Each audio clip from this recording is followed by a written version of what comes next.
Good afternoon, guys. It is June 1st today. We are hammering down on canola. And yes, it is awfully green, isn't it? That is because we are seeding right into grass.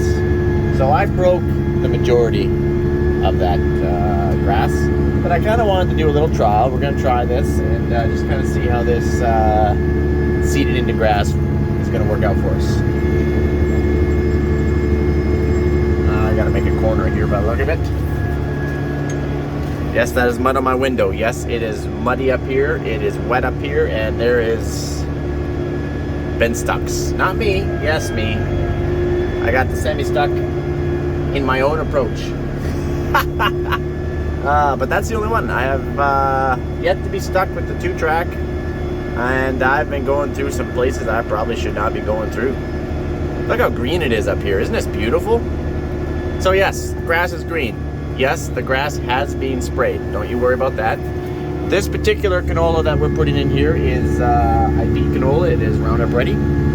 That way we can hit it a few more times with Roundup to make sure that no grass survives. Sorry about that. I was just talking with Ashtyn. But the little man Chapel, he is awfully tired and cranky, so she's going to take him home. She's actually been out in the 724. You can't see her. She's out actually over there somewhere. Whoa, hold on. There she is. Kind of, sort of. She is removing those plugs in those dams.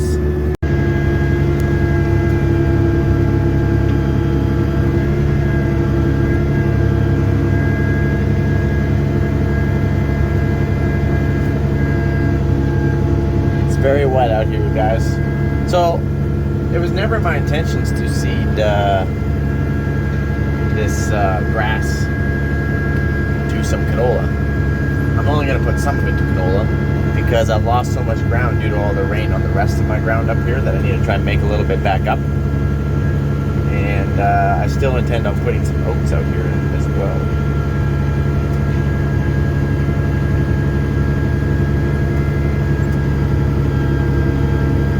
Lots of dandelions, as you can see.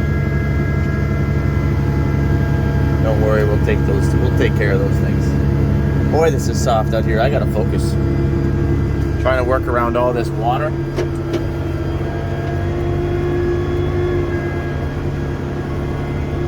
Don't know how far and how close I should be going up to some of these spots.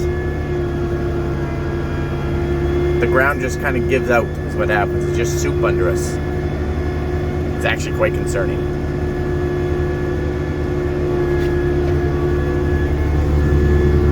So look at that.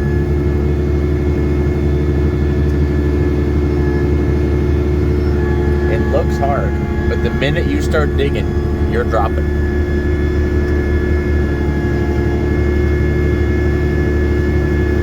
So canola is an easy pull. I'm only going like a 1/4 to a 1/2 inch deep. Basically, I'm just trying to scratch it into the mud. We're going into good moisture out here in this grass, so that is positive. Basically, the power is just pulling that pump full 1,300 bushel cart back there through the soft fields. That's where the power is pretty much needed. There's another one that Ashtyn opened up, let the water start flowing.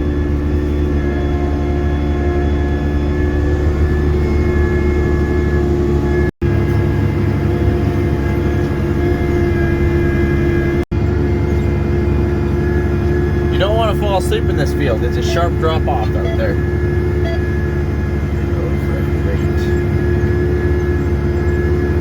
Oh, I think I have it on the wrong gear back there. There's 3 different ranges. Low, medium, and high. So I think I got it on the wrong one.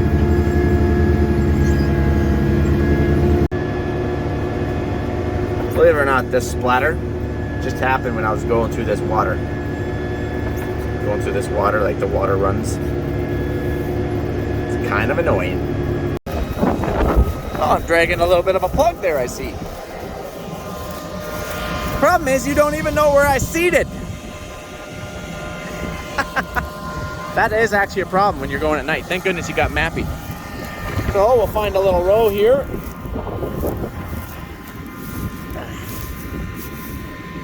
Zoom in here a little bit for you guys. Oh, look at this. We got an earthworm right here. That's a good sign. Okay, that's a good sign. But anyway, we'll move this little guy out of the way. We like earthworms. See if we can't find some little cannolis here. Don't you like my digging tool? Like, seriously. I actually do have a digging tool, but it's actually the tractor, I guess. Okay, this weed is kind of cramping my style. Oh, it's kind of deep here. Maybe I should be backing my pressure down a little bit. You know how hard it is to find seed? Thank goodness that stuff is blue. We'll go over here.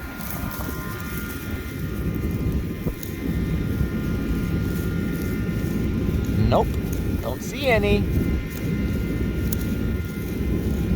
Nope, I guess we're not seeding. I don't have the patience to dig. So believe me, we are seeding, and yes, we are going about the right thing. We're almost a little bit on the deep side. We're supposed to be fluctuating between 1/4 inch and 1/2 inch, kind of given how much pressure you're putting down on those packers. We have it set for 1/2, but believe me, pressure makes a big difference. As you can tell, we are definitely going into moisture. I just want to get seeding. And I don't feel like walking through the mud. I like to seed through the water, because, you know, I guess that's just how I roll. Roll up on this thing. Ah.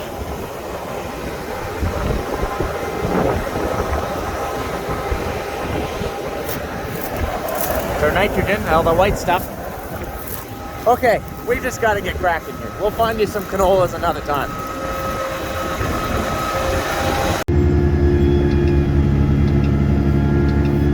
Oh, sorry about that. I'm trying to do a bunch of things here at one time. So if you remove all those little dikes, all the water naturally just flows right into there.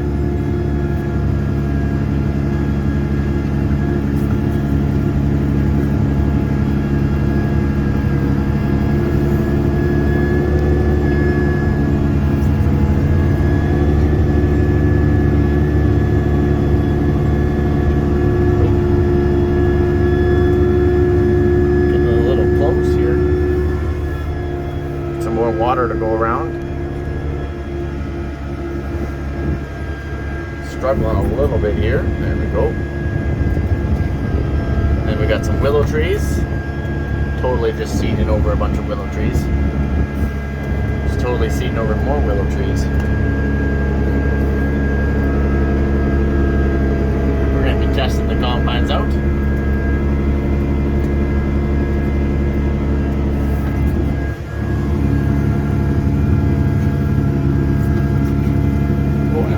Struggling hitting my zoom here.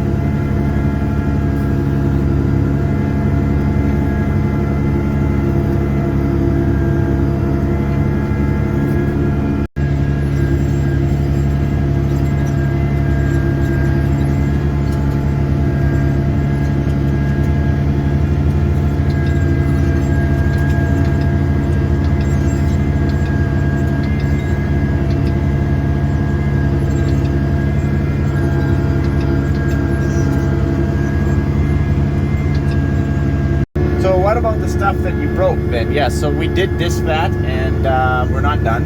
It's got to get pro-tilled twice yet.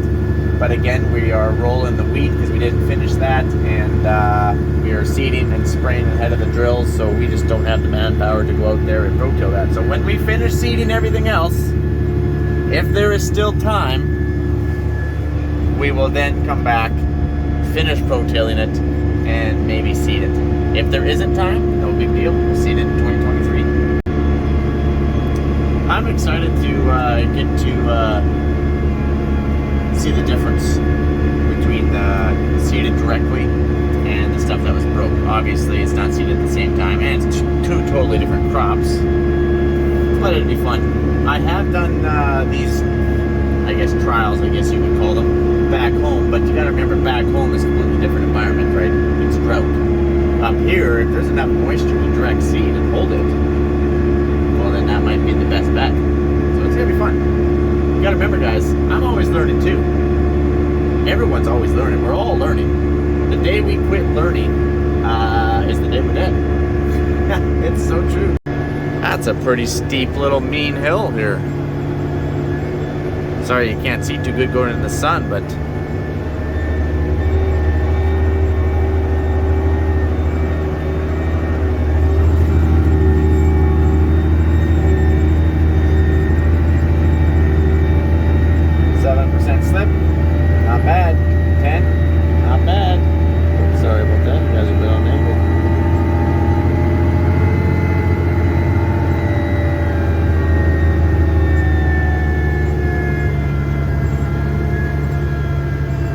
it should pull it up easy. We're barely even in the ground, for goodness sakes.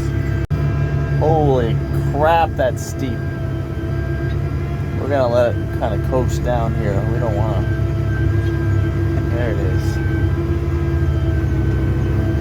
Woo. That was a steep little knob of a hill. So I was just unplugging my banders here. This grass is getting in between my scraper and my blade. Actually, kind of right between the boot and the blade. Actually, it's hard to keep grass, especially wet grass, from wrapping up on your banders. It's really hard to do that. Yes, you can adjust them, but wet grass, you guys, with mud, green grass with mud, it's gonna be a bit of a challenge, I think. Well, Mike, why didn't you show us this stuff? Well, because I'm desperately trying to get some seed in the ground, and it takes a lot longer for me to say, oh, this is what we're doing, and this is how we're gonna unplug it. I had like 7 plugged. That's like 14 seed shanks, but you know, abandoned this too. We're gonna see that come harvest time. You're gonna have to pay a little closer attention, I guess.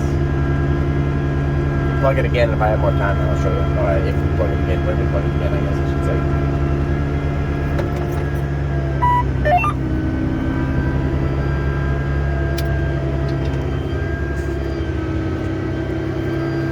Look at all these wild willows. So when they were seeding this grass down for ducks, whoever was seeding it forgot a great big chunk out here. Just kind of grew to weeds and willow trees. Oh, well, we've all done it. So the problem I've also encountered when going through all this water, because, you know, all the little washouts I'm just driving through, no big deal, is when my tracks get wet. And I didn't know that this was a thing, because I don't run 2 tracks. It's the first year, really. I've never seeded with John Deere 2-track. We have it. I've pro-tilled and stuff with it, but never seeded. When the tracks get wet, and of course we don't normally get wet back home, it starts to slip, rubber on rubber. And yes, these tracks are at about, well, they were around 3,000. I guess they're just a little under now. Maybe they need to get tightened up a little bit. But anyways, when they start slipping, you know it, because you're trying to turn and say juk juk juk juk juk juk juk juk juk juk juk juk juk juk, and you let it go, let it straight. And then you can pull a little bit, and then you start to turn. It's like juk juk juk juk juk juk juk juk juk juk juk juk juk juk. And I'm like, whoa! The first time that happened to me, I'm like, what the heck is going on? Because I had no idea that was a thing. Friction drive, I guess. I guess that can happen. Boy, come on, come on, boy, we're digging deep. Come on, come on, come on, come on, come on, come on, come on. Woo! Don't slip on me now, track. Don't slip on me now. Oh, we made it. Woo!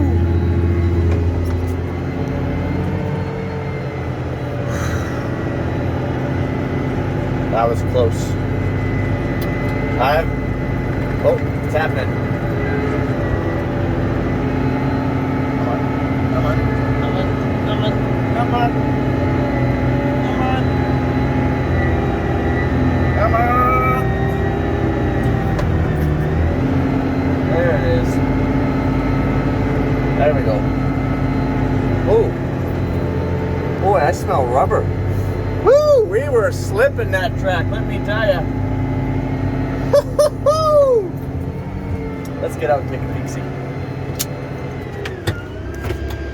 Woo!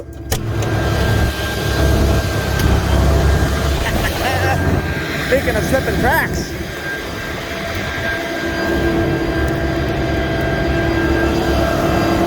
Yeah, it's a little dirty because we we like almost got stuck again. But yeah.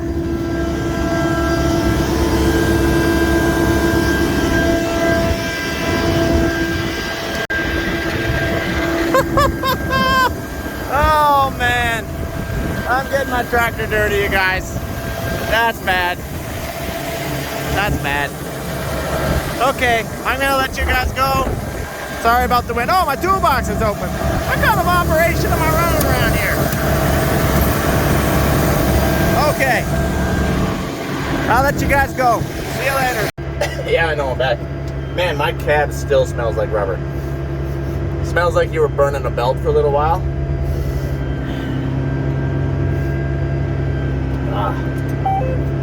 So anyway, that's the downside, I guess, with friction drive. A quad track, Case quad track or John Deere 4-track, they're lugged. They're not friction drive, so you can't spin those tracks if they get wet or slippery. And apparently, I don't think you can smoke them either. I'm telling you guys, we're testing the 1167. We might smoke a belt off. Might be a big belt, like a 36-inch track belt, but we're gonna test it. And I know you guys are like, well, why don't you hook up the John Deere, man? Seriously, hook up the John Deere. It articulates. You can corner around here and near true. That's right. Definitely got to steer a lot better. But on the straights, I was running the John Deere pro-tilling and disking in mud. And on the straights, I think I can dig through more mud with this 2-track than I can with that John Deere. I almost got that John Deere stuck a couple times. So, like, that's just my gut feeling. Obviously, you can turn better. We all know that. Well, no one's arguing that. But on the straight in the mud, I feel like I can chew through more. And check that out, because that was a long chew. Doesn't seem like a very long track, but that took forever. I wasn't sure if we were going to make it out of there.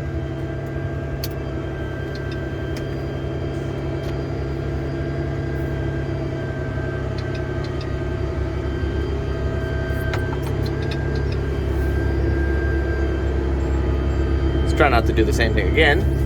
We'll just kind of run our wing in there. That way we can really plug it up. Sorry, my window isn't clean. Is it ever though? No, Mike, it's not. Well. Oh. Okay, guys, you get the idea. You guys have yourself a good one. I'm gonna carry on and tarry on here. Adios, amigos.